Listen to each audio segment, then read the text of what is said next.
Hi, my name is Russ Hilsher, and I live with FASD, and I'm just here to talk about the importance of support in our lives. Support in my life looks pretty important, and it has been throughout my whole life living with FASD. I always found that when I didn't have support, I found myself ending up in places where I didn't want to be. um, and doing things that I didn't want to do in the first place.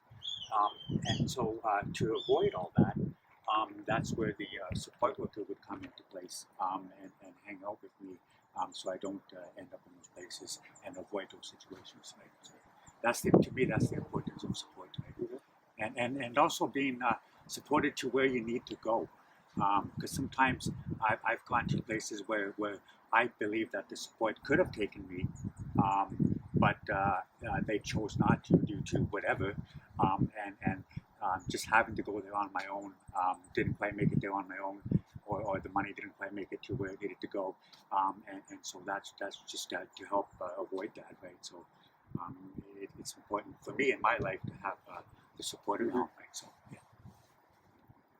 Awesome. So, actually, I got a question. How do you feel when your sports would not be able to meet your standards? Um, I feel, I guess, a little disappointed because to me it feels like they're not doing their job, right? They're not really supporting me 100%. But at the same time, they got to be accountable for what they do, and just as well as I got to be accountable for what I do. So if you would have asked me that 20 years ago, um, I probably wouldn't have been able to answer it. But now, 20 years later, and now I've been through a lot, so it's difficult to say how that plays out. But in the end, I usually try just to figure out it out on my own in the best possible way to avoid impulses or to avoid bumping into someone that I shouldn't or don't even want to for that matter. So yeah. Uh, so a second question from that. Do you hold that? Do you hold that in yourself? Like if your staff is not like it just is not uh, supporting the right way and it gets you frustrated. Do you hold that? It depends for me. It depends on the person, the individual, just because everyone is so different, right? And everyone is going to handle that situation differently, right? It's not standard across the board, right? And so if you're able to look at it from that way, and understand the paradigm shift, which I do so well, um, it helps, right? Understand you and then you understanding me, right? And so it helps. Yeah. So Russ, I got a little bit confused. What is paradigm shift? What you were mentioning? The paradigm shift is being able to understand someone's wrongs, someone's behavior, someone's even down to their speech, right? And what they say, right? Now, with that being said, it's always best to take a step back before you kind of approach the person or situation, right? Um, and the example, there's two or three examples that I like to use when it comes to paradigm shift.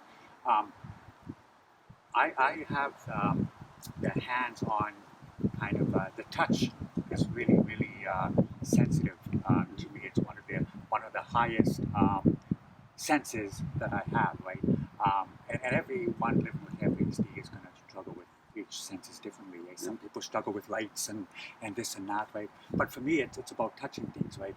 Is this thing soft? Is this thing smooth? Is this thing coarse? Is this rough, right? And that tells a lot to me in my brain, right? But sometimes, when I look at things or whatever, especially in stores, um, it goes into my pocket, right? And that's just not understanding the paradigm shift, right? Not understanding that what I took into my pocket, it's not mine, right? But to someone with FASD, right? Okay, well, I'll just take that, right? But that's where the support would come into play, right? Okay, Russ, if you want that, let's figure out a way that you can pay for it, and that way you can have it, right? Um, and it's been many a times where the support has stepped in and you know kind of caught me putting things in my pocket due to not understanding the not understanding the ownership, right? Mm-hmm. And so that's just one. The other one that I like is the whole behavior situation. Um, Understanding that we can do things, but instead of like, um, why is this ch- child, deliberately not listening, right, Okay. to what I'm saying, right? Instead of saying, like, why, maybe this children can't listen and can't understand what you're saying to him, right? That's why they keep doing what they're doing, right? Is because you're not explaining to them in a very simple, concrete way of what needs to be done, right? Yeah. So if you're able to do that, that would definitely help in our lives, and it has helped in my life. When people understand the paradigm shift, and kind of take a step back, and kind of Mm. giving me a break, right? But it's not so much of a break, as it is just understanding that they need that kind of support. And how does your family not really cope? I mean, like, how do they understand that shift? Like, do you explain it to them? I grew up in a family that had mom and dad had diagnosed me as a baby, Okay. and so they understood, um, even as a little one, that they knew that something, I wasn't okay as a baby, right? There were things that a normal baby could do, and then I couldn't, right? They call that age delay, and I feel there were things that I could have learned 20 years ago, but I learned it now, right? And so it's taken me a good 10, 15 years to learn, one simple thing, but whereas, normal people who wouldn't have FASD, maybe they could have learned that 10, 15 years ago, whereas me, it took that whole time just to learn that one thing, right? But I did learn, right? So, and I guess that's the thing that we are trying to get across, is that we can learn. It just takes us a little more time and a little more patience. Yeah. Right? Yeah. Awesome.